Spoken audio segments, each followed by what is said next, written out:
Yeah, that's right. I see the chat. I see y'all rocking. I see y'all coming. Hit that like button as you enter the building. You know what I'm saying? Hit that like button. Show your love. Show your support. You know what I'm saying? This that dope soul. This that new thing. Nobody don't know about it. Hello, Knick family. Welcome to the channel where we don't just create content, we create community for Knick fans to get together and talk about how we're feeling about our team. Today, I'm joined by my co-host, Geoff Klafter from the Happily Ever Klafter Daily Sports blog, also resident panelist of the weekly show. And we're here to break down the Knicks comeback or bounce back win, I would say, versus the Miami Heat last night. What was it, 132, 125, or something like that. Geoff, welcome back. Thank you. It seems like it's been a month. I know it's only been a week. I miss you, my man. Hopefully you enjoyed the vacation with the fan. How are you, fam? How are you? And yeah, give me your quick take on the game before we get into it. Well, first of all, I feel like I'm underwater with my internet. I don't know if that's showing that. Like, I think it's on vacation now since I was, but hopefully not. But quick take on the game. I think the word I would describe it with is versatility. Like, I really thought that this was a game where the Knicks showed that they can beat you in different ways. Like, we have our preferred formula. Like, our preferred formula is we out rebounded you on the offensive glass. We protect the ball better than you. We get to the free throw line and we use those extra possessions and those extra points to kind of will ourselves to a victory. This was not that game for us. We got out rebounded. Miami did an outstanding job of keeping us off the offensive glass. Of course, we made everything under the sun, it felt like at certain points. So there are no offensive rebounds when you make the shot. So maybe that had part to do with it. But I thought they made a concerted effort. And I think if you listen to Spoelstra, he was like, you have to focus on that every possession. And he really called us the tougher team, which I thought was interesting. And then you have, Karl Anthony Towns doesn't have a great night statistically, but other people step up and fill their roles. And Jalen Brunson, destroys the world basically with just probably we'll get into it, but probably his best performance of the season, in my opinion. And we'll talk about that more in a bit, but really the versatility, and that's what makes good teams, right? They can beat you in more than one way. We could beat you in a track meet. We can beat you in a slow it down situation. We can play rough and tumble. We can play finesse. Like we have these players who are interchangeable, but also our starters, our core guys are able to switch it up. They're not one dimensional in that aspect. And I really like to see that aspect of the game where we, and especially is showing a little bit of toughness coming. This is what our fourth game in 6 nights. We didn't play well. We looked out of gas against Philadelphia. And I think maybe the performance on defense, you might say that still carried over against Miami because they got what they wanted on offense pretty much. And Khalil Ware was dominant. But they hung in there. They took back home court advantage. And this is a Miami team we struggled against earlier in the season, right? We evened the series with them 2-2. Right. So, there was a lot of noise about, we can't beat teams like Orlando and Miami. Their length is too much for us, blah, blah, blah. And, the last month or so, those narratives are becoming just that, narratives. We're dispelling those rumors out of hand and really showing that this is a pretty good basketball team. Yeah, I agree with you. What I've been doing lately is, to your point, kind of know how the Knicks, the Knicks formula to playing basketball. And to your point, they want to limit turnovers. They want to get second chance offensive rebounds and second chance points, and they want to get, they want to shoot the 3 ball. Right. And which is great because they shoot it at really good efficiency, top 10 in the league, and they get pretty good looks, right? And off the catch and shoot. So that's what the Knicks want to do. So lately when I've been watching these games, I've been like, all right, let me see what these teams are going to take away from the Knicks. And listen, everybody in the NBA knows at this point how every other team wants to play. Like there's no secret. You know every team's formula for winning, or either you don't have the team, that can stop them, or your team on that particular night is just not executing, the game plan. So I look for that. Like, what are teams going to do? And most importantly, how are the Knicks going to respond? And to your point last night, the Knicks were out rebounded by Miami by 14 points, 14 rebounds, excuse me. Miami made 5 more free throws than the Knicks even took. The Knicks were held to just 4 offensive rebounds. Like that's our bread and butter. Only one in the first half. We only had seven second chance points. They were plus 17 in second chance point. So I think if you told Spoelstra all of these things were going to happen in the game, he would be like, "Oh wow, we got a really good shot of winning this game." They shot more threes than usual, 35. They don't usually do that. They make usually around 13. They made 17 and they hit it at 48.6%. So Spoelstra is probably like, "Oh, I'm feeling really good about this game." But the Knicks, Geoff, the Knicks. And this is why I'm loving this team, the versatility, how you take away one thing, they're able to go to something else. Even if it's not their bread and butter, they can go there for a game or two. To me, that's the mark of a good team. Or you have a player like Brunson. I don't care what you're doing. I'm dropping 47. Now what? You know what I mean? Like, this is our Knicks. And as well as Miami shot, 48.6% from three, the Knicks shot 52.5% from three. And I think 55% um, overall. Like the Knicks are just handling, for the most part, what teams are giving them. And there's so many players on this team, regardless of how they've played the game or 5 games or 7 games before that, who can step up in any particular game. So I'm just really, really loving this team. Where do you want to start first? I think we have to start with Jalen, right? I mean, he dropped 47, but that's not the stat I want to talk about. The stat I want to talk about is the 8 assists and the 0 turnovers, right? Yeah. He became the first player all season in the NBA to have over 40 points, over 5 assists without a single turnover. Yeah. That's virtuoso performance. That's why he's an MVP candidate. That's why he's on another level. Like teams game plan to stop him. And Miami's really good at game planning to stop players, and they couldn't do anything with him. He just, when he's on his game, just good night, Irene. I mean, it's just lights out. I mean, there's no other way to describe it. And, sometimes you need your best player to carry you to a win. And he had help last night, and we'll get into that. But I thought, on this night, he really carried us to a victory, and he's going to do that something. But he kind of owed us because I thought he was kind of bad against Philadelphia in terms of, he couldn't make a shot, and process wasn't really the best in the Sixers game, in my opinion.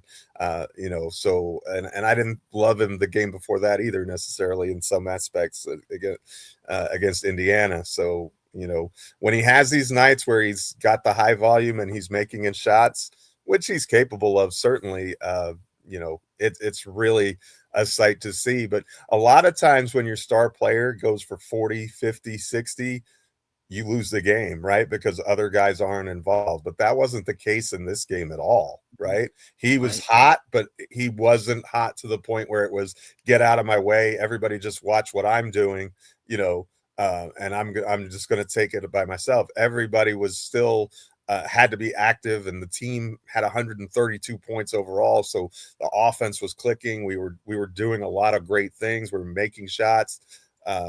So I think probably his best game of the season and one of his better Knick performances outside of the playoffs, because we know in the playoffs he's a riser, and that's the scary part for other teams. That's their problem. But, you really, really a great effort by Jalen, and glad to see it after a couple of, in my opinion, were rocky outings in the 2 games previous. Yeah, I mean, Brunson is just him. And I'm just happy as a fan that I get a chance to watch him every single night. Last night I thought he was phenomenal.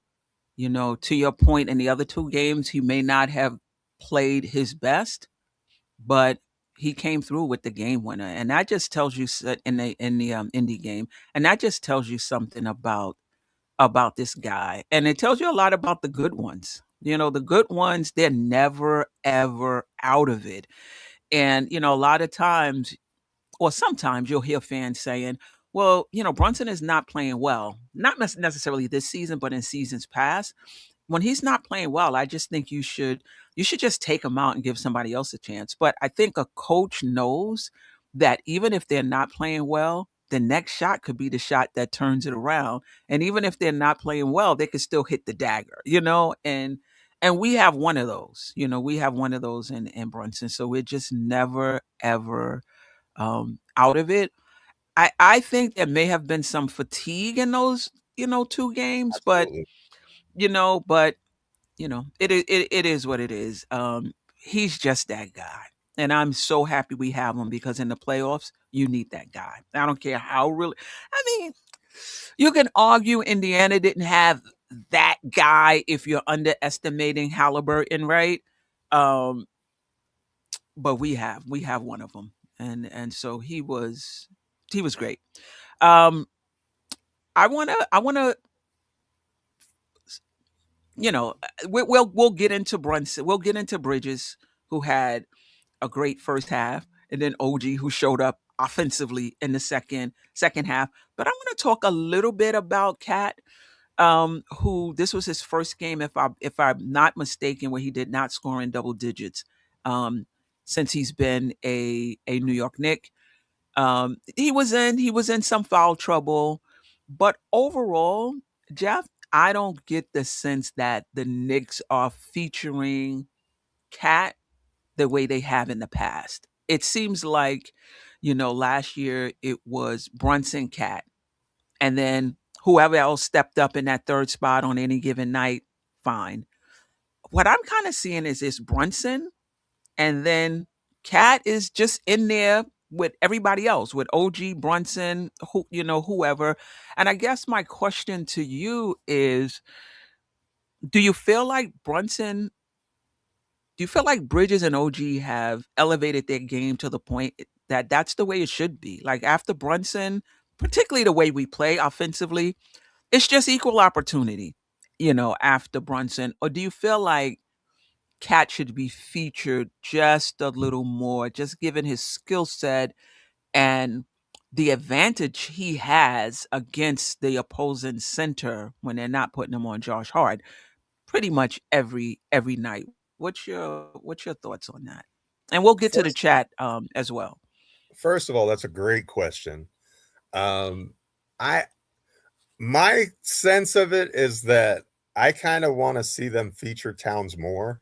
I kind of feel like he's an afterthought on this team a lot of times when he shouldn't be. Like and the reason I say that is because he's an elite offensive performer and not an elite defensive player, right? And so if you're not giving him his touches, you're not really maximizing what he can do for you. I don't know that they're freezing him out or anything. Oh no, no, no! I I don't think think so. I think that part of it is kind of Towns' personality. Like I think he's really willing to go with the flow, and if he's feeling it and he's on one, he's gonna shoot it. And if he's just if he's not, he's kind of content to like he doesn't usually force the action. He usually takes what comes to him, and so I from that aspect. I can see it, but to me, Towns is a weapon that should take some of the burden off of Brunson, and I don't think we're using him in that way. And I think when the playoffs come, I think that's the best way to use him. And I think and maybe this is just the Knicks saving the Towns heavy stuff till the games matter more, like when it slows down. And if that's the case, more power to us, because that's not going to be something that's necessarily on the scouting report as much. And maybe that's maybe that's intentional. I don't know. Maybe I'm giving Mike Brown too much credit on that. We're a long way from that. Hmm. I would personally like to see Towns in actions more. I feel like, um, how do I put this? Okay, so let me put it this way. I feel like, to use a Sacramento Kings analogy for just a moment, I feel like Brunson is more filling the De'Aaron Fox role with his fewer dribbles and better efficiency, better. I feel like he's filling that, like he's being more efficient with his movements, if not with his shooting. Fewer dribbles, those kinds of things. And so I feel like he's kind of elevating into what Fox was in Sacramento. I'm not sure that Towns is kind of getting into the Domantas Sabonis role, really. You know what I mean? Yes, absolutely. I think that's a mistake on the Knicks part. I think that if he could be that hub, especially from the high post and those, I think that's well within his skill set. I think he's a better player than Sabonis, so I think the potential is there. And what's surprising about last night though with Towns is his lack of rebounding. Like, that's been the staple. You say about 10 points. I think that feels like the first game he hasn't had 10 rebounds in a month of Sundays. So it was really just I didn't get to watch the game because I was traveling, but I literally said to Queen twice, I was like, did he get hurt? Why are his numbers so down? Like, you just have a certain level of expectation when it comes to these guys. And I think that's one of the things that applies to Brunson too. Their level, their average level of performance is so excellent that when they aren't stellar, it feels like a disappointment when you look at it and you're like, and obviously the box score doesn't say he had a good night last night. I'm not saying, but in general, it's like, oh, well, he had 14 and 10. That's a terrible, no, 14 and 10 is not a terrible game, right?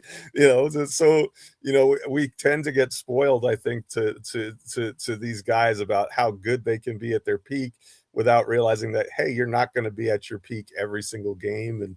And every once in a while, you're going to have a game like this for whatever reason. Maybe it was matchup related, or maybe he just was under the weather. Who knows? Like, I'm not going to make excuses for him either. But, the important point is that Towns didn't have a great night, and the Knicks were still able to pull out a win against a playoff caliber team. And I think that's important. But I would definitely, to go back to your question, I definitely want to see the Knicks feature him more. I think I've said this before. When Julius Randle was here, the first quarter was usually his. And I feel like now it feels like Brunson kind of establishes himself more in the first quarter. And then, if whoever gets going in the second is the second, but Brunson plays the entire first quarter a lot. And so it's obviously intentional that that's what they're trying to do. And I kind of feel like Brunson is going to do his Brunson things anyway. I don't necessarily know that we have to establish it that way. I would kind of like to see us establish Towns first, make sure that the big man eats, and then rely on Jalen more in crunch time, clutch time, when as he showed in the Indiana game, he's still the guy. Yeah, yeah, yeah. I thought about the Sacramento offense too, and I'm wondering if Brown saw those two guys as pretty equal in their skill set, Sabonis and Fox, different positions, of course. And maybe he sees Brunson as being that much better, and putting the ball in Towns' hands for as many times as it was in Sabonis' hands takes away from Brunson's brilliance on the ball. I wonder if that's it. That being said, though, I still think we can do it. We can see it some. I don't think it has to be zero, even if he's not using Towns as a hub as much as Sabonis was. I still would like to see it some, and I think we do. We do see it, some. I don't know how intentional it is, but right when he gets the ball, he definitely surveys this action off of him to see, what they can get. I don't know the answer to the question I asked you, Geoff, because I do think OG and Bridges have really stepped up, though OG has looked a little inconsistent these past few games. And sometimes Towns is inconsistent to me. Like, sometimes I just feel like not necessarily in the shots he takes. I think they're pretty consistent from game to game, the types of shots he takes. But sometimes he's really strong with the ball and in his movement, and other times it's like, I don't know, maybe it's he's baiting a call. So to me, I just feel like he's just too floppy, like what's going on? But maybe he's trying to draw a foul. I get it.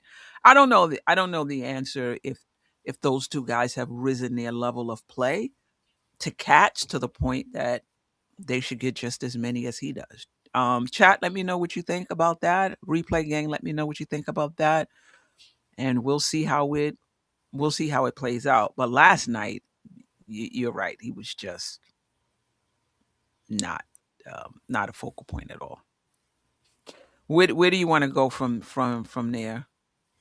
Mikal Bridges, 6 of 7 from 3. Just, I mean, this guy is having a fantastic season. Like, it I don't know what it is. Mike Brown unlocked this guy. Like, this is the player that we expected when we traded 8,000 picks, right? This was the impact that we were looking for. That we saw flashes of. Like, he had some superior defensive plays down the stretch against Boston in the playoffs, and he had Christmas Day last year where he absolutely lit up the Spurs and saved us in that game I think he had a 40 piece, didn't he? And so we saw it in flash, but it's much more consistent. We've seen a defined role, a role that he's more comfortable in. I think he's being trusted with the ball in his hands more. He's being trusted in the help defensively instead of point of attack more, which I think is important because it's playing to his strengths. He's not a number 2 option, but as a number 3 or number 4, 3A, 3B, like he's fantastic, and he's like get out there and vote for Mikal because he deserves to be an all-star. Like the dude's just playing out of his mind. He's really doing it on both ends of the floor, and he his stocks are up. His shot has been good. He's just having a fantastic season, and it's just kind of funny that on a night where he hit 6 of 7 from 3, the storyline is Brunson 47, as it should be, right? And that's kind of the life of an ancillary player, and I don't like to maybe that's disparaging, but that's what he is, and so but all of the Villanova guys were excellent last night, and he just continues to be a star in his role, and that's all we need him to be, right? We don't need him to be, the best wing in the league, Kawhi Leonard or whatever you want to say. He just needs to perform his role to the best of his ability, and boy is he ever. He's really, really having a terrific season. He is. 40 minutes last night, 24 points, 18 of them, if I'm not mistaken, in that first half. 2 rebounds, 4 assists. A no steal, no block game, which is unusual for Mikal Bridges. He and Brunson accounted for 44 of the Knicks' 66 first half points. Both of them were on fire. I love the way Bridges is playing. Sometimes I feel he's a little too laid back for me, but that's just him. That's just him. He picks his spots, and when it's time to turn it up, he has that game where he can turn it up. Really love the way Bridges is playing. I want to get to Anunoby real quick. I want to get to the chat, and then I want to come back and talk about Mitch. We're going to have a big segment on Mitchell Robinson tonight. So the weekly show and the weekly preview show is tonight, combined into one, because Thursday is Christmas. We're not going on Thursday. We'll be with our respective families. But I want to talk about Mitch and Kolek after we get to the chat. But briefly, OG, no points in the first half, if I'm not mistaken, but really came alive in that second half for us. Hit some big shots. The regular defense, that he plays. Love the 3 guard lineup.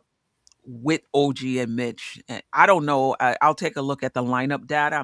I don't know if that's a plus lineup. If I had to guess, I would say it is with Clarkson, Brunson, and and Kolek. But just really, OG was OG in the second half. 2 games before that, 1 or 2 games, he's been a little shaky. First half, a little shaky. I'm hoping that second half was just him coming back to his two way self. Anything on that before we get to the chat, Jeff? Yeah, I kind of agree. The OG had a really bad game against the Sixers. Like he really failed. Um, uh, and Sherwin, I was not comparing Bridges to Kawhi. I was using Kawhi because he's an elite wing, and I'm saying that Bridges is not that. So let's calm down. I'm not making that comparison. I was just the first elite wing player that came to my mind, and I'm saying he's not that. So let's calm down about that. Secondly, uh, uh, OG is OG. Like I don't think he's gonna be a guy who's like the force that could carry an offense. He's going to have some games where he kind of disappears on that end of the floor, but then he's going to have games where he looks like an unstoppable force on that end of the floor. And so, uh, uh, I loved Anunoby, and I think that he's the straw that stirs the drink in those smaller lineups, right? He allows us to play smaller because of the things that he does. He can guard big, he can guard small, he can do a lot of different things. So, but I think that his defensive presence is what allows those lineups to work. Uh, uh, so yeah, Anunoby is one of one. Like I don't think there's another player in the league that's quite like him. If you look at his stats, you'll be like, why? If you just look at his counting stats, you may say, why is this guy making so much money? But then you look at his game and how he impacts winning on the court, and you're like, oh yeah, that's why he makes that much money. You know what I mean? It's he's just that kind of player, and that's defensive players are like that a lot, but he has more to his game than that, and he's had several moments this year where he's just come up with big shots for us. I think he's a really terrific corner 3-point shooter. He's good at attacking closeouts. So if you go at him, he can go and he'll finish hard at the rim. And that's an important skill, right? It's Absolutely. one thing to be able to just catch and shoot, but if you can combine both, you're a much more effective weapon. And I trust Bridges more with the ball in his hands. Like if we're gonna go to somebody to get a bucket, I trust Bridges more, but I'd certainly trust OG if he catches the ball to do something good with it, whether it be, make a 3-pointer in the corner or drive to the bucket, limiting those dribbles, of course. If he dribbles more than 3 times in a possession, makes me a little nervous, but you know. I think OG Anunoby has crossed over, in my opinion. I think he is a legitimate two-way player who may have a bad game here and there. Whereas last year, I felt like he was mostly a defensive player, and he may have a stretch of good offense, but I saw him more as a defensive player. I still see him. The defense is ahead of the offense still, but I see him now as a legitimate two-way player who may have a bad game or stretch. And I think that's what we witnessed against Philly and in the first half last night. But he's just been really he's been so consistent. He's been more consistent than he's had inconsistent performances, in my opinion. And it's early in the season. Obviously, the rest of the season will bear this out. But I'm starting to think that he's crossed over into being a legitimate two-way player, and yeah, I'll see, the rest of the season, whether that's the case. If Yeah, that's the case, league, watch out. That's all I'm going to say. Like that takes this team to another. If that is in fact the case, that's hard. It's only 28 games, right? It's hard to right, like. We don't right, even know right, if Bridges is going to maintain what he's right. doing. But if you get that level of performance from Wingstop, then that makes the Knicks a really difficult team to handle. And you've seen that. I mean, we're 2 games ahead of last year's pace. Like we're 20-8 last year. I think we were 18-10. So we got to 20 games on our 20th win on Christmas Day. So we're 3 days ahead of last year's pace, I guess you could say. But you know, and I think that the increased offensive responsibility of those 2 wings has had a lot to do with that. Absolutely. You know, and some of that's come at the cost of touches for Towns, and that's something that has to be evaluated. But I think that now is the time you get those players, that you take a look at those things and see what you have, so that, like, I think Towns is more of a known commodity from those perspectives compared to those other 2 guys. So maybe now is the right time to kind of give them bigger spotlight and see what they can do with it, right? And then, you know, and then go from there. Yeah, yeah. Because if you're taking a long-term view, you are asking yourself what's best for the team, you know, overall. Let's get into the chat. You know, for those who are new here, I do like to include the chat because you guys are what makes the channel grow. And like I said, we're not just trying to create content, we're trying to create community where all the voices are heard, whether we agree or disagree. But I do want to start giving more time to the super chats. And money is tight. Well, I don't know. I don't want to count anybody's pocket, but we appreciate anytime anyone sends a super chat. And I do want to spend more time on the super chats and kind of invite those super chats into the show, so to speak, for comments by the panel. We will highlight other comments as well.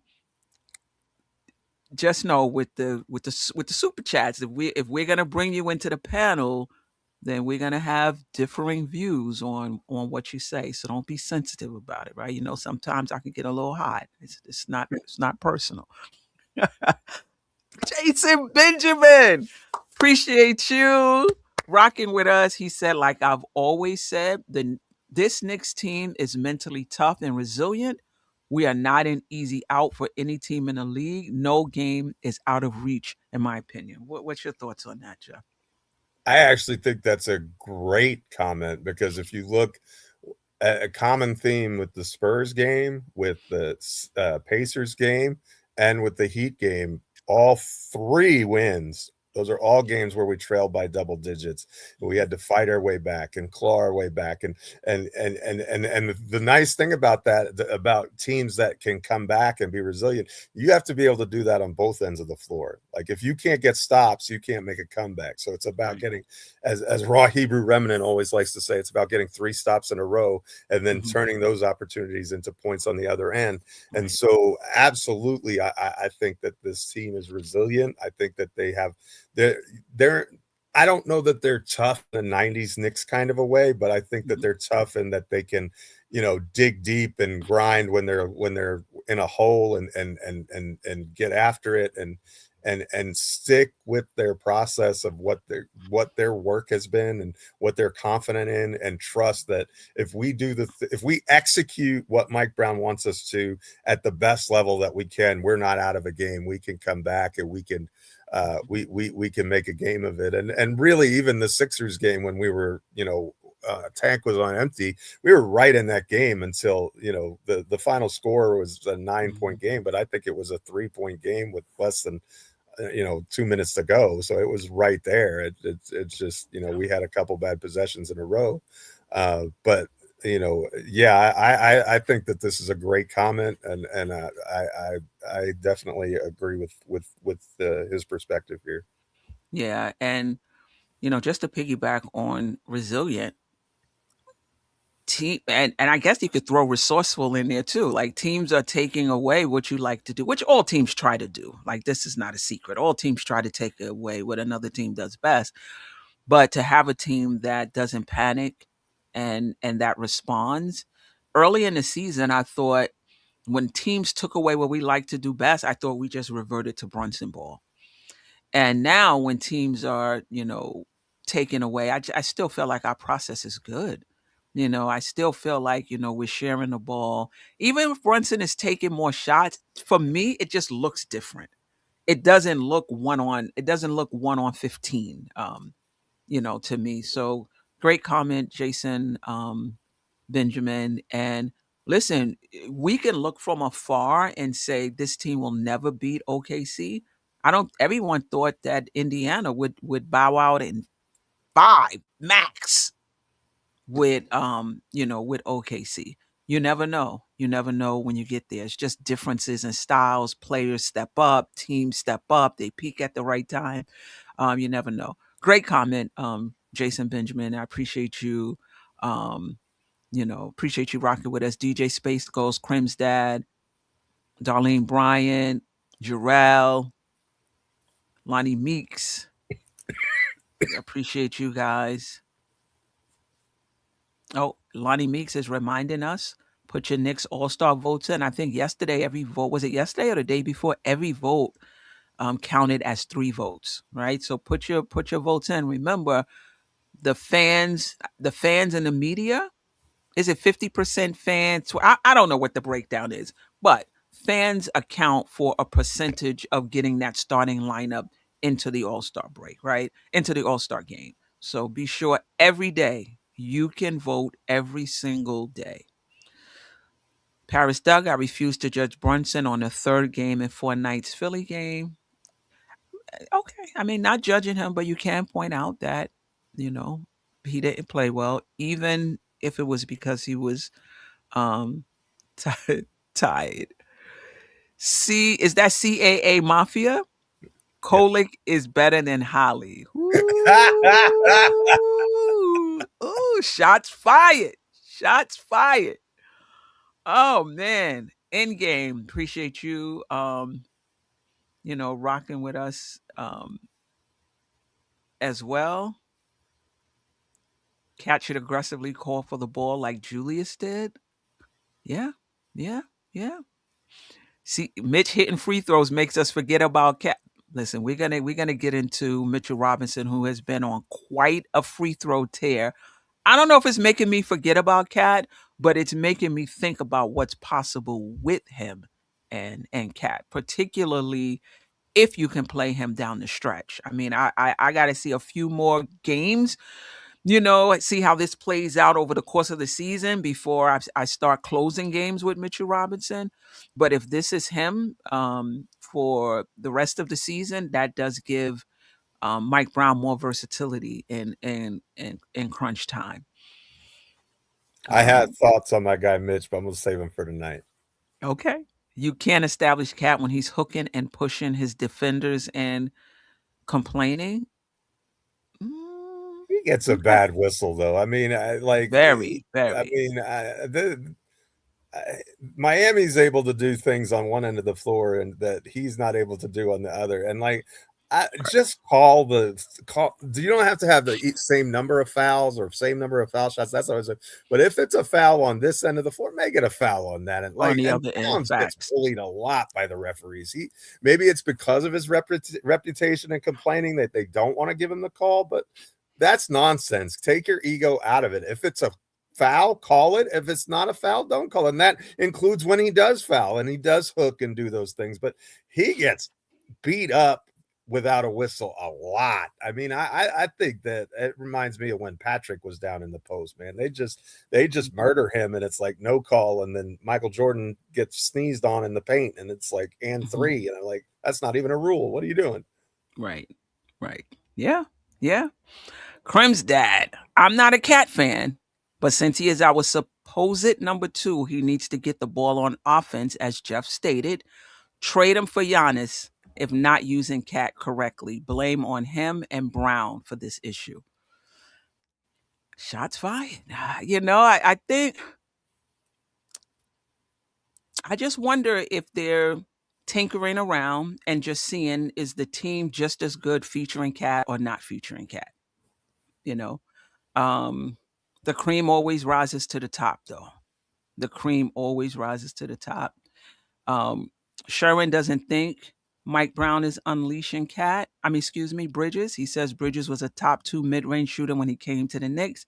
He's back to hitting the mid-range. I think it's more than hitting shots. I agree with that. He's hitting shots. His shot looks much better than it did last season. Some of the comfort is probably just your second year on the team, but I still think Mike Brown has something to do with it. But that's a shot that we're trying to get out of diet, really, the mid-range. Like, I think that the Mike Brown philosophy comes straight from Golden State, where you take the most efficient shots, and those are three-pointers and shots at the rim. Like, I think that's very intense. Just because he's good at those mid-range shots, that doesn't mean that you know what I mean? That strength is there, but maybe it's one that is not better when it's not utilized. Like, I think at certain times, at certain stretches, when you need a bucket, you're going to have it. But those are the least efficient shots on the floor, even when you're good at them. And so, rather him take better points per possession looks, like the analytics would say, than really just play to his strengths and take shots that the offense isn't really designed to manufacture, in my opinion. Yeah. The analytics do say that, but I don't know. Geoff, because I mean, if you take that out of his game, he's not somebody that's going to finish at the rim. So basically, he's just relegated to a 3-point shooter, right? He's not. He's not finishing at the rim. But I hear what you're saying. That's what the analytics say. But from what we've seen, even though Mike Brown may prefer that, he's still allowing him and Brunson to shoot in the rim. Now, Brunson is shooting more 3-pointers than he shot in the past, but he's still allowing them to take those shots. Otherwise, I just think it changes their game, so much. But you're right. That's what the analytics say. Paris Duggar, we have to also realize Cat didn't have the matchup to force his offense. Great point. Great point, Paris Duggar. David Smith, Coach Brown doesn't have Cat's back. Wow. Knicks fans don't care, but it will be a huge issue for this team if refs continue their unfair whistle on Cat. So he doesn't have his back. So you're saying that he doesn't get on the officials for not making those calls? Is that what you mean by not having his back? Okay. All right. Lady and the Chef made an appearance in the chat. We should shout that she's listening from Vietnam. I think, is that what she said? Yeah. I didn't get down there yet, but salute to you, Lady and the Chef. Rocking with us. Let's see if I can. Oh, here it is. Happy holidays, listening for Vietnam. This Knicks team playing using their many weapons. Still wondering if they have enough depth, even when Deuce and Shamet come back, though. Thoughts? Salute, chat. I guess I would say no if you're going by position. I think there's some positions where I feel like they can use a little more depth. If you're just talking about players that can play, I would say, yeah. I mean, Shamet is a good player, a rotation player. Deuce is a rotation player. Kolek seems to be, a rotation player. I know some people some fans may want to see more, but I think I've seen enough. Think that he's a rotation player. Yabusele right now isn't. Diawara, even though he's getting minutes, in my opinion, right now this season is not a consistent rotation player. So, I think you could go either way. What's your thoughts, Geoff? Well, you can always improve, right? There are, when I was a kid, my granddad had an expression. He said, "Your Warner is working overtime." Like, you know what I mean? Your Warner is working overtime. Like, I want this, I want that, I want that. Yeah, we want, we want 5 all-stars in the starting lineup and 5 guys off the bench who are who the level of play doesn't drop off at all, which, so we're always going to have our wants, but what our wants are, what our needs are 2 different things, right? And so I think you should be encouraged that with 2 good perimeter defenders in Shamet and Deuce, the Knicks have continued to scrap and battle. And look, Tyler Kolek is making things difficult on Mike Brown. That is a tough decision when those two guys, if and when they get back, because Kolek is playing. And look, I was not on the Kolek train. You could check the tape. I'd be free to admit it. And I still think he's probably, of those three players, he's the third best among them. And that's not to slight him. I think that the Knicks just have a lot of good players, right? But what Kolek is doing, especially from on offense with the assists and getting people the ball in their shooting pocket that he's capable of, has been a revelation. But it's also the defense. Like he's not ever going to be an elite defender because of his size and he's not quickest of his feet, but he tries really hard on that end of the floor, and is not, the plus minus numbers or whatever the defensive rating numbers are showing, the Knicks are not a sieve or a turnstile when he's in the game. And if he can combine those two things, that makes him a valuable rotation piece. And it really, I'm not confident that, again, small sample size, 10 games or so, where he's really 12 games where he's really, really been good. If he keeps this up, we don't need a backup point guard. We have one in house, right?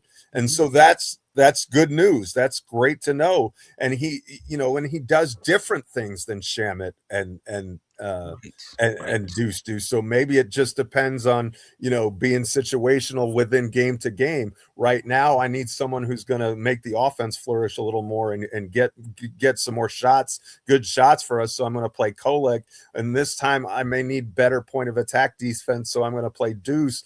And this time, and Deuce and Shamet very much overlap their skill set, in my opinion. I think they do a lot of the same things well. And so, Kolek's a little bit different than that. And so that versatility is good to have, though. It is. And he's really been a boon for us. I don't think we are on this streak where we won like 9 of 11 or whatever it's been without him. Him. We're going to definitely talk about him once we get back from the chat. Shout out to Lady in the Chat, fellow content creator. That's the only reason this comment comes into the panel. We kind of reserve the comments for the super chats, but Lady in the Chef is, she's her. She's family. So, she's family. Appreciate you. Dr. Rex, I think Mike Brown is trying to pigeonhole Cat into a role that doesn't suit him or his skill set and that he's not comfortable with. I honestly think Cat is more comfortable playing with Hulk than Mitch. That's interesting. That's interesting. Yeah. Paris Duggar, I was a top performer in different sports and it didn't produce. It was because of me, not anyone else. Okay.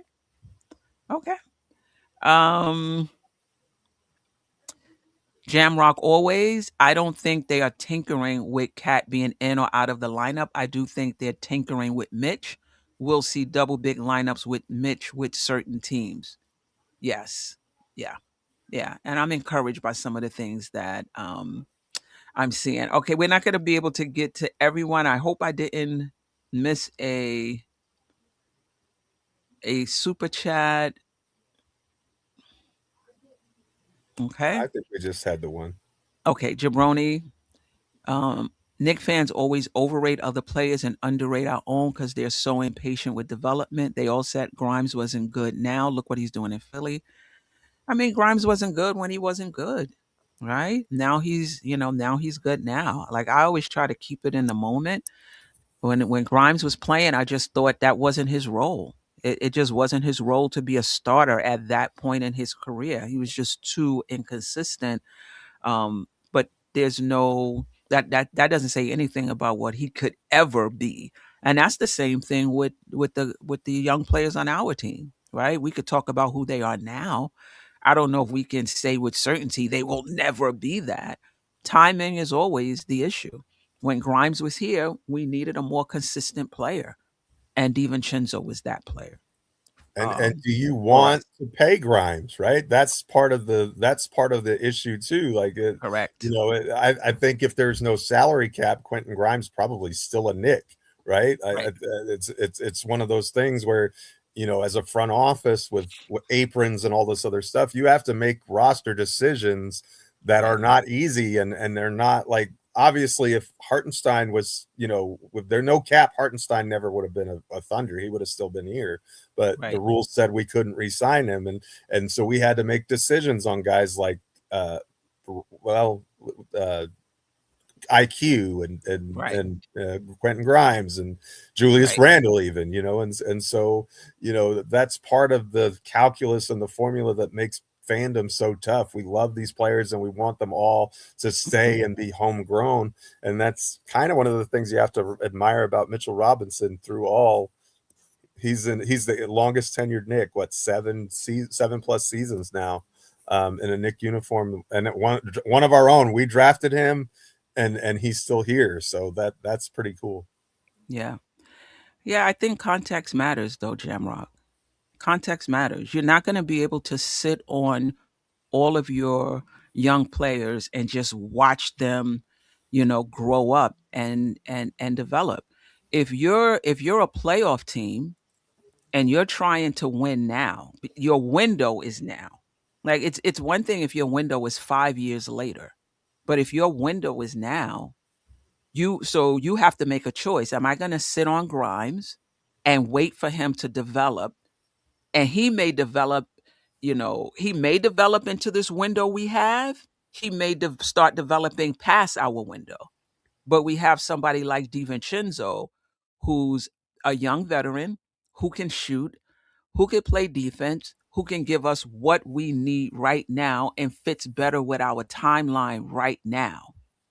Right. So it's not always about sitting on players, right? If you play the stock market, it's not always about sitting on stocks. Sometimes you got to get off of it, right? The Knicks chose to get off of Grimes for DiVincenzo. I, for one, thought it was a better decision.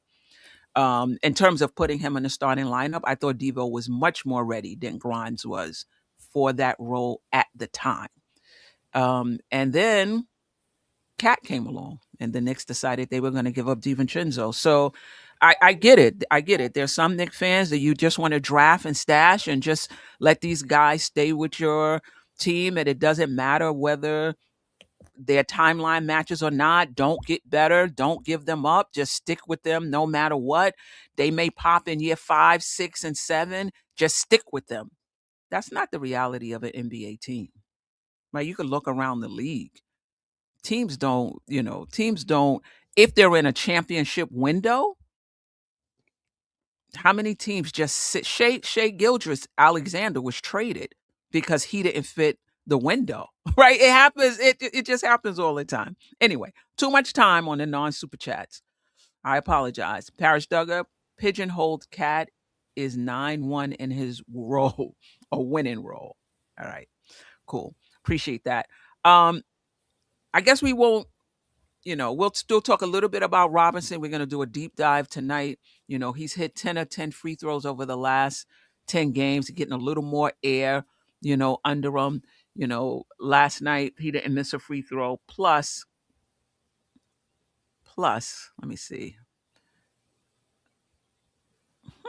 Oh, I put it plus 9.7 rebounds, 2 assists, 2 steals, 1 block. Um, him and Cat had to deal with Khalil Ware, who was just a load last night. And I think he was pretty focused too because he was outplayed the time before. So usually when that happens the next time around, you're much more locked in. And he was locked in. I think 5 of 6 from the, from the 3-point line. But Mitchell Robinson, free throws notwithstanding, I don't know if that's going to continue. He's looking more mobile. He's looking more bouncy. He's looking much better on the defensive end. It was like a 6, 7, 8 game stretch where I was like, I don't know what's going on. Rim protection, defensive wide. Mitchell Robinson is not looking right. But these past 2, 3 games on the defensive end, he's looked like himself. And I think that bodes well for the Knicks. Whether or not these free throws continue, like that would be like over the top if it did. But even if it doesn't, him rounding back into defensive shape is great. For sure. Yeah. Um Okay, yeah, you're gonna save yours for tonight. All right, cool. Yeah, I want to save mine for. I know. I got to tease him a little bit. I've been saving some stuff Yeah, up on my. yeah. I And don't want to then spend it all right now. We got another show that we've got to get the people through. So no, but I think that Robinson is a valuable piece. I think that, you know, well, I don't want to spoil, but I agree with you. Let's just put it that way. I agree okay. with you. But again, the defense hasn't been like amazing with him on the court the last couple of games. Like, we didn't defend particularly well against Philadelphia. And we certainly didn't get any points for defense from anybody last night. We gave up 125 points. They shot, 48% from three. I mean, so we weren't exactly like locking anybody down. Now the San Antonio game, I thought he was phenomenal. Like, really, really good. And then he does that sometimes. Like, he'll take a specific challenge against a particular player or and rise up and really have an outlier of a game, and that he has the ability to rebound in spurts. That's unlike anything I've ever seen. Like, who gets 15 rebounds in 18 minutes but Mitch? Like, he's the only person I know who really can do that, and not on a completely consistent basis, but like once every fourth game, he just seems to put in one of those performances. Yeah, for sure. We're definitely going to get into it tonight. I do want to talk about Kolek. I thought Kolek responded well from his performance in the Philly game with 4 turnovers. They was really going at him and scoring. And listen, when you're a young player, it takes time. You got to go through the league. You got to see different teams. They're going to throw different things at you. Once you start playing well, now you're on the scouting report. Even if you're not at the top, you're on there, somewhere. Watch out for this guy when he comes in the game. This is what he likes to do. This is all part of his development, like seeing different things and how he responds.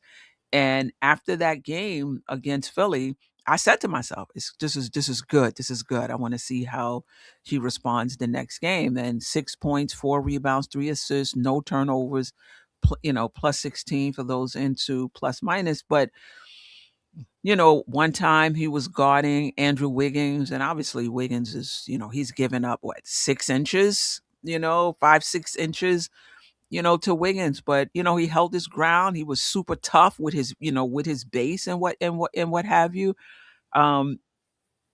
He's in his process.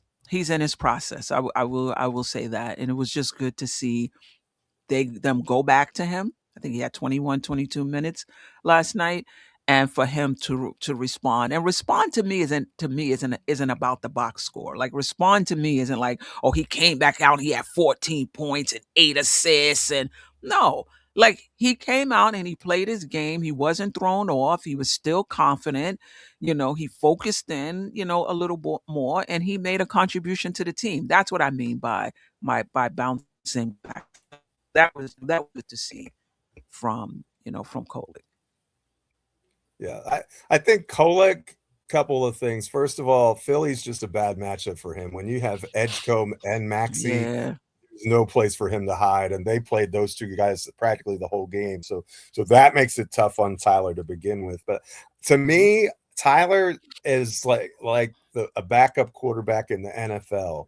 When you have a team that's a great defensive team and runs the ball well, you just need him to be a game manager, right? You get us set up in the offense, do the little things well, get everybody organized, don't turn the ball over, don't make silly mistakes that are going to beat us, right? And for the most part, other than the Philly game, that's exactly what he's doing. High assists, low turnover numbers, making shots when they present themselves. And those are the things that you want from your backup. He's not an all-star, right? We don't expect him to be, but he is an effective player when he's in the lineup, when he's, his ability to hit people in their shooting pocket is, I've rarely seen a point guard as good as him at doing that particular skill. And I don't know how valuable that skill is from a, in a grand scheme of things, rotation minutes kind of away. I don't know how much how much that skill earns you. But if you do enough of the other little things, then that skill gets to shine in your role as a reserve point guard, as someone who can not only back up Jalen Brunson, but play alongside Jalen Brunson. And that's a game changer, right? And we've seen that with Clarkson too, right? We can play these guys together. And what that does is that when injuries happen, that opens up your minutes, right? Because if you can play alongside Brunson, I can play you more than the 12 minutes he doesn't see the floor, right? You can get 20 minutes, you can get, and so that's a big thing. And when we have two of our shooting guards injured right now, he's able to fill that role a little bit. And so he's just, he's got to continue. But shout out to my guy DJ Shuttle, who was on the Kolek train from the beginning. I liked what I saw, but I kind of lost faith in him, especially through summer league and the preseason. I thought he was literally on his way out of the league. And he doesn't pay attention to that noise. He just works harder. And that's exactly what he does. Like Brunson even said, he's always in the gym same time I am, and I'm always the first player in the gym. And so kudos to him for, you're not the most talented guy. You've got to outwork everybody else. And it seems like that's his personality. So good on him. Yeah, for sure. All right, let's get back to the chat, and then we are out of here. Paris Duggar, Yabu, and Daddy A for Sadiq Bey is the finishing move. I like Sadiq Bey. He can help us now. I think it goes back to that same old argument we were just talking about. Like, do you give up future talent when you're in a championship window for players that can help you now? Right? Daddy A may go on to be an all-star, but I don't think he's going to be an all-star in the next year or two, right? During the next, championship window. So for me, I love Sadiq Bey. The only thing about that is you're bringing in somebody who, is he going to be situational? Is he going to command minutes? Yabu is not playing a lot of minutes. Daddy A, he was a DMP last night, and Daddy A is not playing at all. So you bring in Sadiq Bey, you're not taking out any rotation players. What does that mean? That means somebody in the rotation becomes situational. Unless Sadiq Bey is, and I wouldn't think that you would give up two players, particularly a young player, for somebody who's going to be situational, right? You're bringing in somebody who's going to be in the rotation. I like him. Sadiq Bey usually in the hospital bay. Like no, he's back. No, I don't. A very injured player. I don't know about. I don't remember him being very injured, but I know he did have a season-ending injury. Okay. But he's back now. I think he's averaging like 14.6 rebounds. Somebody correct me if I'm wrong. And some people will say, what is he? New Orleans, right? He's playing on a bad team. An ass team, right? But he's still going up against NBA competition, He's got decent size though, doesn't he? I mean, he would be. He does, and strength. And strength. So that's one of the archetypes that we've talked about, right? The point guard was one, and we seem to be more confident in Kolek in that regard. The wing who can defend and make some shots is another one, and he certainly fills that mold. How big is Sadiq? Can he play the four at all, or is he strictly I don't know his game very well. He's 6'6", 6'7". He is strong though, but he would be an undersized four. He would be taller than Josh Hart at the four. But when Josh Hart does play the four. But he's I think he's 6'6", 6'7". Somebody correct me if I'm wrong. But quickly, Geoff, where do you stand on that? Is it holding on to young talent past the championship window, so they may or may not pop in that window, but they at least give you an opportunity to kind of start over when that window closes? Or are you on, if you can get somebody that can help you win the chip within that window and you have to give up young talent, it's worth it? I don't think any of our young talent is so good that you can't trade it for a piece that's going to help you in the here and now. Like, it could be that Pacome Daddy turns into something, but it also could be that he's the next Frank Ntilikina, right? We don't know. Like, right. And with most trades, you have to give something to get something. And so if that's the cost of doing business, for lack of a better phrase, I think that's fine.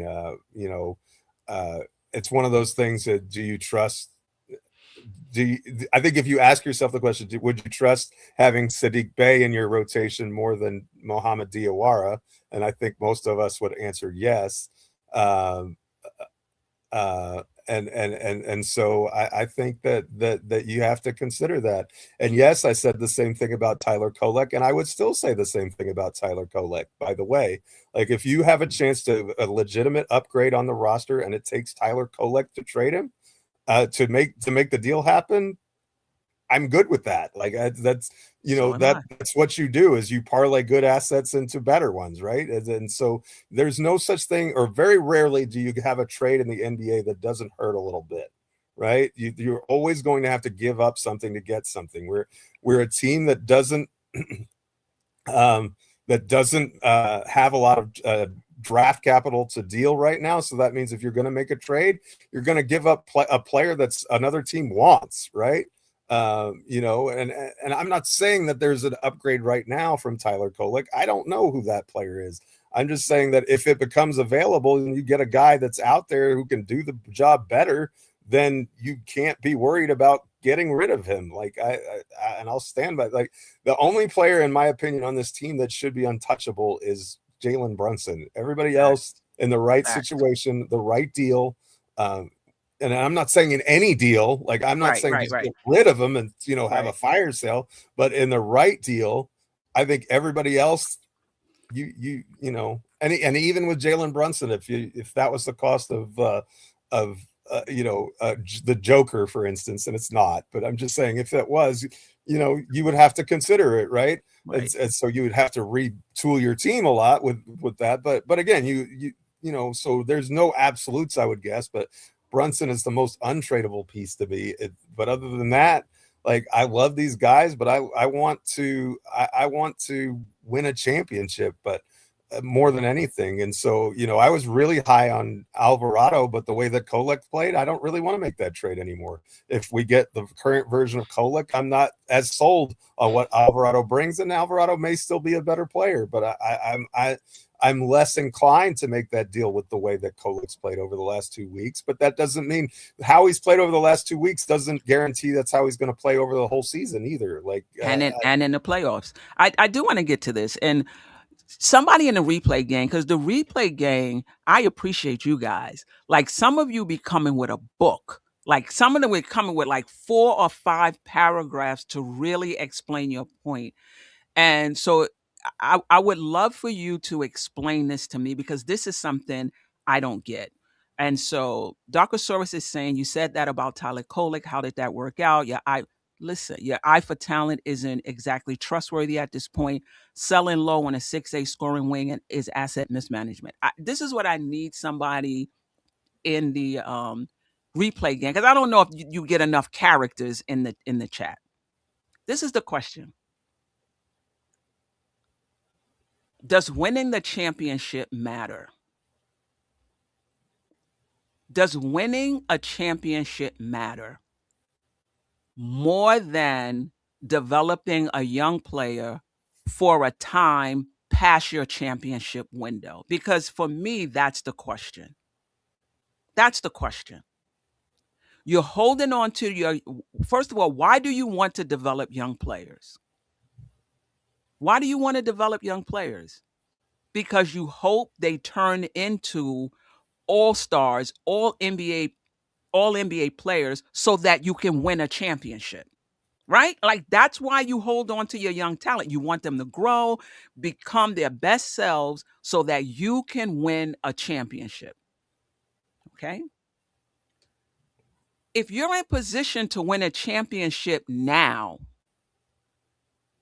and that cost you one of those young players, doesn't it make sense to make that move to strengthen your chances of getting a championship in the current window, rather than not making the trade and hoping that that player becomes an all-star, all-NBA player that can be a part of a championship team 5 years later? Maybe I'm so off on this. Maybe I'm so off, but I just can't get in my head when you're right here in the window, why you would hold on to a player who's Daddy A, in my opinion, from what I've seen, he might. But if I'm playing the percentages, I don't see him popping within the Knicks championship window. He very well may. But I have to ask myself, if I can get a Sadiq Bey, who I'm pretty sure, no guarantees with Yabusele, no guarantees. When Kyrie Irving went to Boston, no guarantees. There's no guarantees. But if I feel my chances are better in this, like, should we call it a 3-year window, Geoff? Yeah. If I feel my chances are better in this 3-year window with a Sadiq Bey over a Daddy, why wouldn't I do it? Why? And now there could be salary cap reasons why I couldn't do it, right? There could be Sadiq Bey puts us in the second apron because he makes so much more money. Is that something we want to do because we're going to lose flexibility? Like that, and that context is important in today's. I get it. I get that part. But just talent for talent. Now, sometimes you see something in a player, like people always try to compare our young guys to OKC's young guys. I don't know. I don't know if it's the same level of talent. Maybe it is. I don't see it. But somebody in the replay game, not enough characters here to explain to me why you wouldn't take advantage of this championship window. We traded IQ and RJ, and people will point to, oh, look, they become really good players 4 years later. But those players got us OG, which helped us get into this championship window now. And OG is well ahead, in my opinion, of an IQ or I feel we're a better team with OG right now than if we had IQ and RJ. Some people may disagree because, we'll have a bench player and two-star, maybe. But it happens all the time where you give up young players to maximize your window, then holding on, hoping they can become the same exact thing you right now where you're at so that you could become a championship team later on. So listen, this Kolek, and I'm speaking for you, Geoff, Kolek is not about recognizing talent. It's not about recognizing talent. It's about who's going to help this team get this chip. That's what it's about. It's not about talent. This is chip talk. Who's going to help the Knicks get a chip? Do you want to bet on the talent of Kolek being who he is right now in Game 5 of the Eastern Conference semis? Or do you want to hedge and say, you know what? We'll still play him, but we're going to have a backup on the bench. Or I don't want to take that chance. That's not about talent. It's not about talent. We see the talent. It's not about that. It's about, will this talent hold up under the pressure cooker of a playoffs, and do I want to take that chance as an organization? That's what it's about. It's not about talent. Geoff, anything to add, or anything you disagree with, or you want to add? And listen, if I'm off base, there's not enough characters in the chat. You're gonna have to go to the replay where I get my book summaries. That's where the book summaries is on shout out to the replay game. And part of it, I think, is this. And look, Dorgosaurus Rex, I'm wrong all the time. Like, I've never and never will pretend to be the be all, know all about basketball, about the Knicks, about anything else. What I do is I look at how things are given the present data, the information that we have in the here and now, right? On a player, what they are doing, what they've done historically, and use that as how I judge things. And prior to this season, Tyler Kolek had played in exactly 21 games in the NBA, and now you're ready to hand over the keys to the backup point guard to him to win the championship. I'm here to tell you that when if Shamet and Deuce come back healthy, his minutes are going to decrease again. That's why he's in the lineup. And kudos to him for taking advantage of all of the minutes that he's getting. And I'm glad to be wrong about that.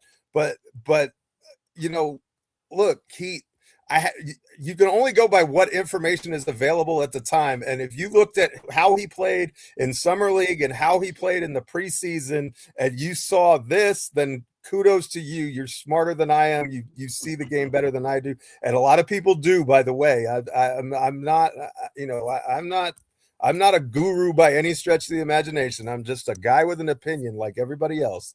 And so, if you want to gotcha me and take receipts about this player and that, you're going to have plenty of paper to stack up, because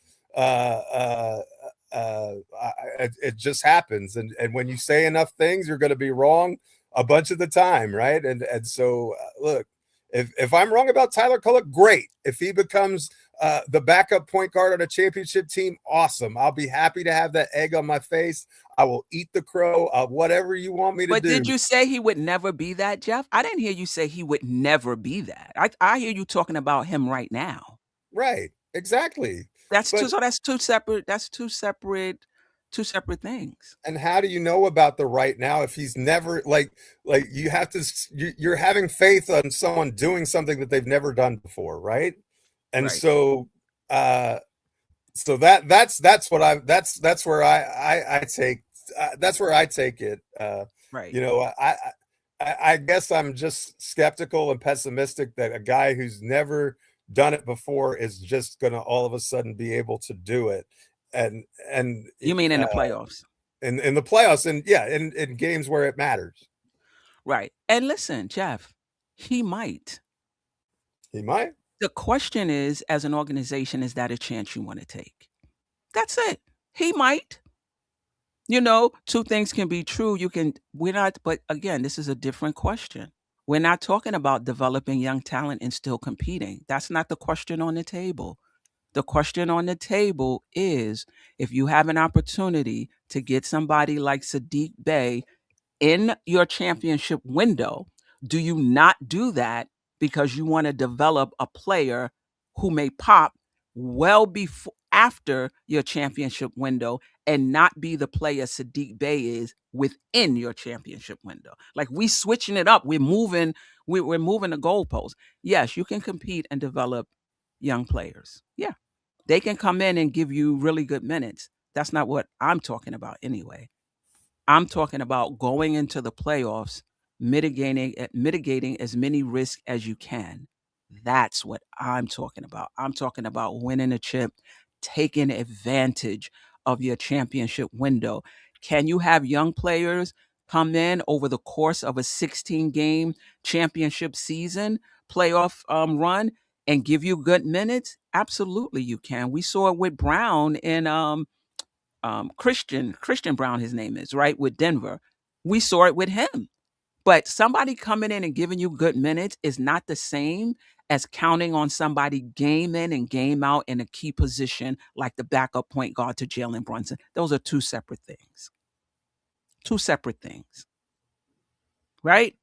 So let's see what the Knicks do. This is the Knicks, and Tyler Kolek is making it hard, on them. That's the question they have to ask. Do we see enough to believe that in the playoffs, he can do the exact same thing he's doing now in less minutes? If you're playing behind Brunson's playing 40 minutes in the playoffs. The backup point guard is going to get 8, but he's also seeing minutes with Brunson, as well. That's the question they have to ask.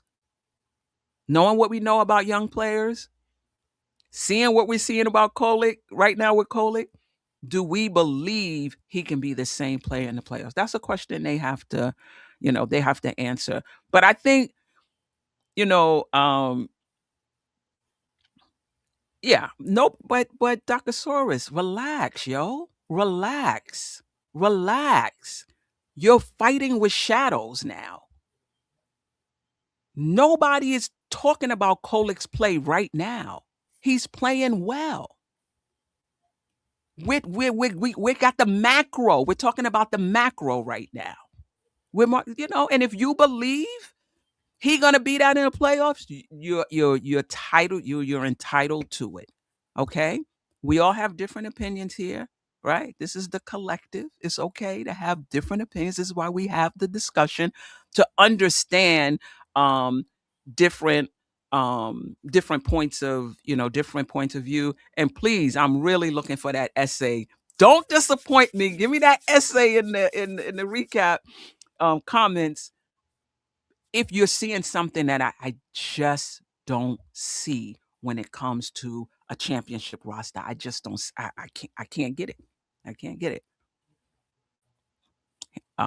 I'm not coming. Okay, I'm encouraging you guys and applauding you guys for having the important discussion. It's a valuable conversation for. Yeah, it is. It is. It is. And it's really, we don't have to come to the same conclusion.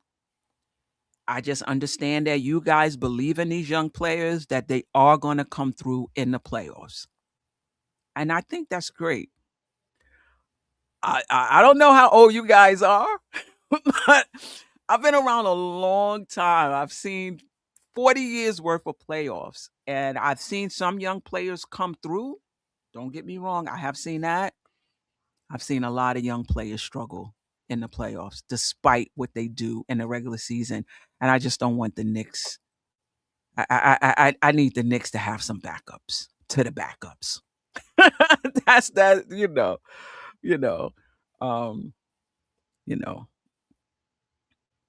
Anyway, anything else? What a great discussion. I don't mind it at all. I just coming to you from my perspective and where I'm at. Absolutely. And look, I will be the first to admit I am terrible at the evaluation of young players in football and basketball. Like I kind of have to see it, and then when I see it, I recognize it. But like, when it comes to there are certain players I thought were surefire stars that get to the NBA and they're not anything. And then, like, I'll give you an example. I didn't think Dylan Harper would be as good as he's been in San Antonio this year. As a guy who roots for the Scarlet Knights, his defense his defense in San Antonio is off the charts, and his ability as a lead guard, he's doing a tremendous job. And so I just think that sometimes players pop and sometimes players don't. And the higher the leverage situation, you get to find out more about players. And look, sometimes really good regular season players who are veterans don't pan out in the playoffs. We've seen that a lot too, right? Absolutely. And so, just because you're a veteran player doesn't mean you're guaranteed to do that. But that's the kind of I'm going to call it my Jordan Clarkson hope. Right? Because Jordan Clarkson in the past has gone into high leverage situations in the playoffs and played well. I know who he is as a player. I'm never going to like his efficiency, but I think there's going to come a point in the postseason, maybe in a fourth quarter, when we need a bucket and he's going to be able to drive into the lane and either get fouled and get a quick 2 points, or he's going to collapse the defense and spray out to a 3-point shooter. Or, I don't have a lot of confidence he's going to hit a 3-pointer, but it could happen. But it was 60% last night, Joe. I know. He was over 60% from 3 last night. He's been more efficient the past 2 games. That's what I'm saying, though. It could happen. It could happen. So, but he has tape, right? That's what I'll say. He has tape. I have tape, and when I have tape, I can make a more educated decision about how I feel like he's going to respond in a given situation. I don't have tape on Tyler Kolek in a high leverage clutch situation outside of college, right? And he was excellent in college, and I remember him being excellent in college. But this ain't college, right? This is the league. And when you're talking about the playoffs, if you're talking about having him go up against an Alex Caruso, for instance, in the finals, I'm not sure how comfortable I am with that matchup. Just gonna put that out there, and that's just one case, and that doesn't mean he wouldn't go in and he could handle the situation just fine. Absolutely, I don't know, but that's the point. I really don't know, and the more I want to my goal for this team is to have the levels of uncertainty as low as possible, right? Facts. There are no guarantees. Yes, obviously, anything can happen, but the fewer question marks that you have, the more checkbox that you can tick off, the more answers that you can provide and be comfortable with, I think that's the better off that you're going to be. And I'll use an example as a vet. Yabusele, I'm not comfortable with. I wasn't when we signed him, and I like him even less now. It doesn't mean he couldn't turn it around and figure it out. He certainly could. But, I'm just, that's what I've seen, and I don't trust him going into the playoffs. So I trust Kolek now more than I trust him, which I didn't think would be the case. So it's a spectrum, and it's something that is evolving over time, which is what our opinions should do. I shouldn't be static in my Knicks thought bubble, right? That's why I'm on this show, because your opinion, Dorkosaurus, changes mine. Queen's opinion changes mine. Jerrell, Shuttle, all of these great basketball minds. Look, you learn by being around people that are smarter than you, and you take those and they sharpen your sword, and you hopefully sharpen theirs at the same time. And that's what this is all about. And that's why this community is so special, is because we get to have conversations like this in an honest way. Right. Listen, I wait for players to pop.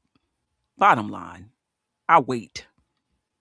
Everybody was all on Deuce McBride shooting 0.23% because he played good point of attack defense. Okay.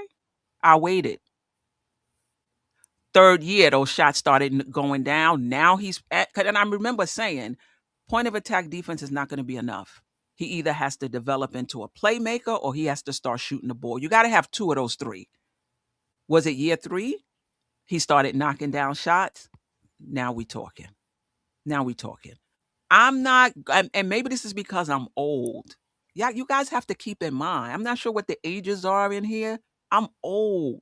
When you old and you've seen a lot, you can't get too excited. Blood pressure going up over somebody's 20-game stretch. You know how many 20-game stretches I've seen?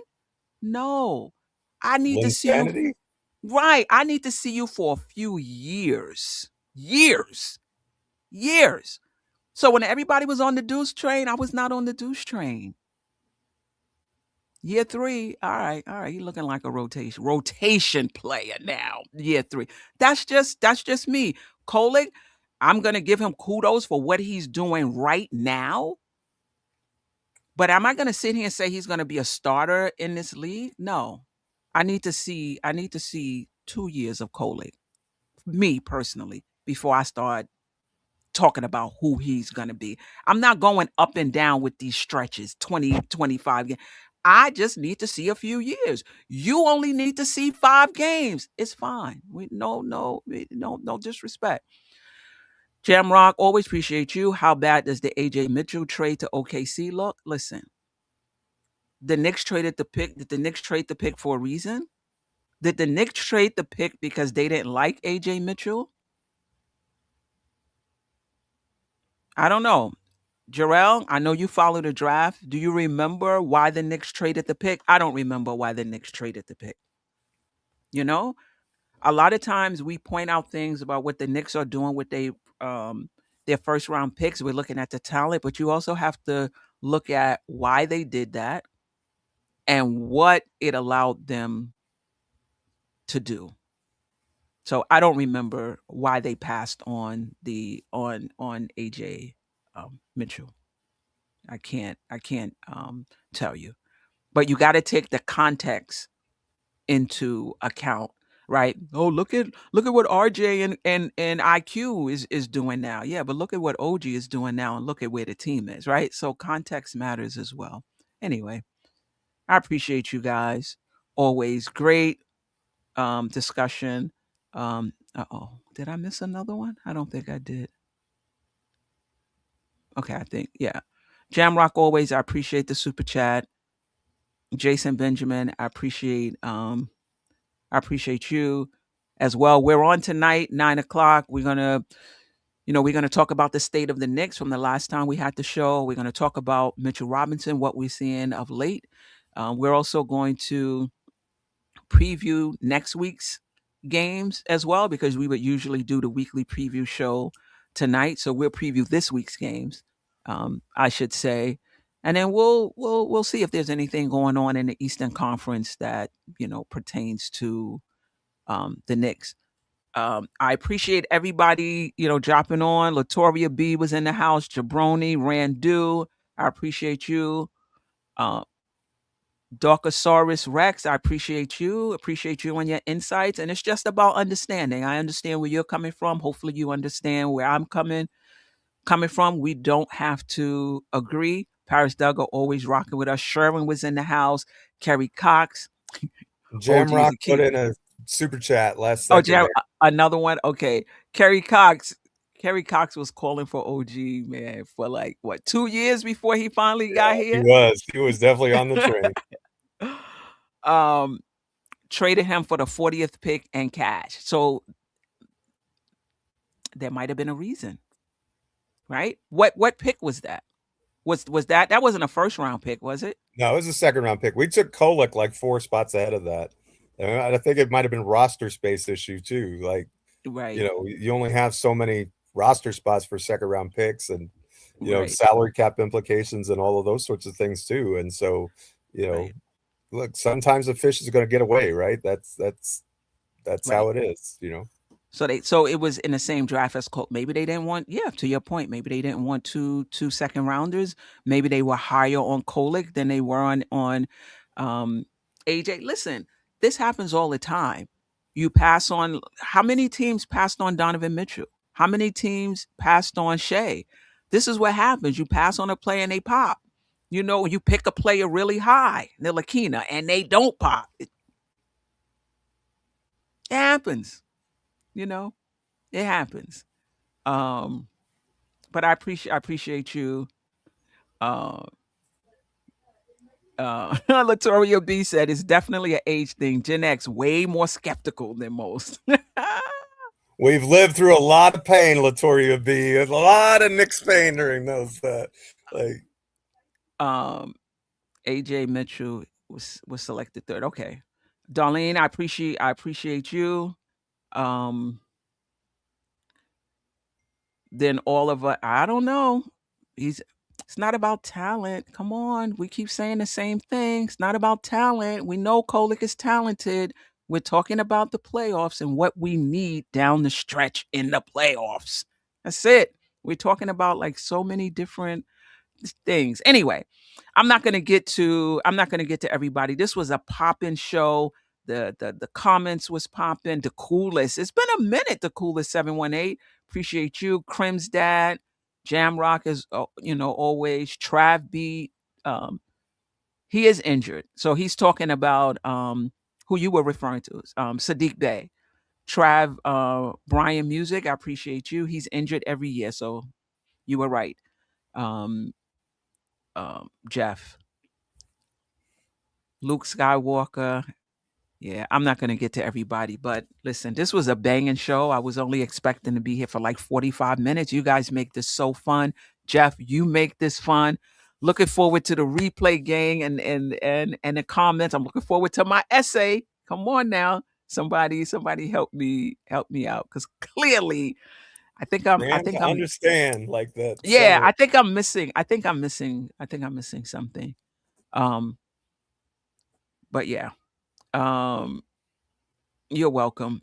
Anything, Geoff, last minute? No, let's get after it tonight too. This is the warm-up. This is the appetizer, the Sousson main course tonight with Jerrell and AJ and the gang. So yeah. Looking forward to it. All right, till next time, fam. Sister, you one of a kind. Yes. Sister, it's time you That's shine. her. DopeSoul. Where you at? DopeSoul.